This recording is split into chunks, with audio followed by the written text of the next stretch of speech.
High দর্শক বন্ধুরা, আজ বি থেকে একটা স্কুটার রাখবো।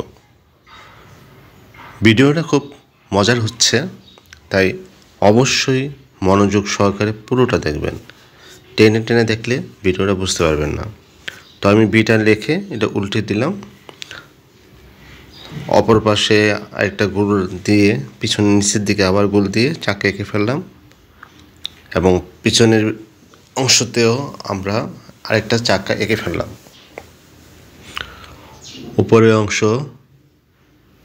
অংশে একটা সি রাখলাম, সামনের দিকে চাকার উপরে থেকে একটা বাঁকা করে লাইন দিয়ে স্কুটির বডিটা এঁকে ফেললাম। ব্রেক এবং লুকিং গ্লাসটাও এঁকে ফেললাম, তিনটা দাগ দিয়ে তেলের জায়গাটা এঁকে ফেললাম। সিটটাকে কালো রং করে নিচ্ছে।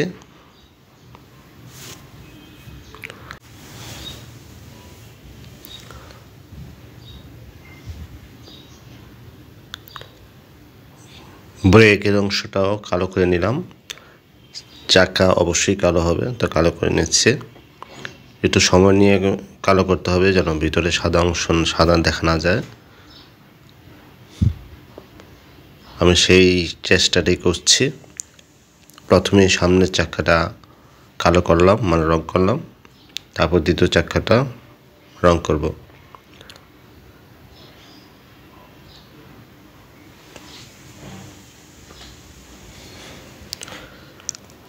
বাংলাদেশে বিভিন্ন কোম্পানির স্কুটি আছে, তার মধ্যে ভেসপা স্কুটিগুলি সবচেয়ে ভালো, কালারফুল হয়।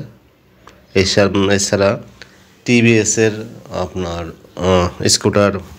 স্কুটি পাওয়া যায়, সেগুলিও ভালো। টিভিএসের লাল রঙের একটা স্কুটি আছে, তো ওটা দেখতে খুব সুন্দর। আমি লাল রঙের স্কুটিটাই আঁকার চেষ্টা করছি।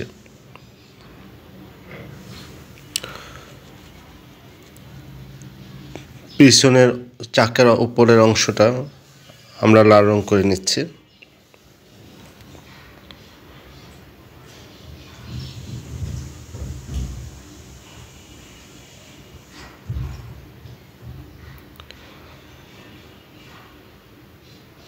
কিছুটা সময় লাগবে, একটু সময় দিয়ে রংটা করে নিচ্ছে।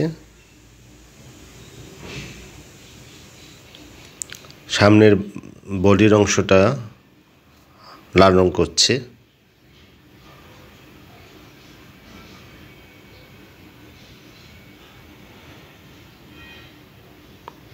লুকিং গ্লাসটাও লাল রং করে ফেলবো, কারণ আমার পিছনের ব্যাক সাইডটা দেখা যাচ্ছে লুকিং গ্লাসটার। সামনে তো কাজ থাকে, এটা আমরা সবাই জানি। এখানে লাইটটার হলুদ রং দিলাম, চাকার মাঝখানেও হলুদ রং দিলাম এবং পিছনের লাইটেও হলুদ রং দিলাম। আমাদের আঁকা মোটামুটি হয়ে গেল। এখন রাস্তায় রং করে দিলেই আমাদের স্কুটি আঁকা শেষ হয়ে যাবে। আমি একটা স্বাক্ষর দিয়ে রাখবো।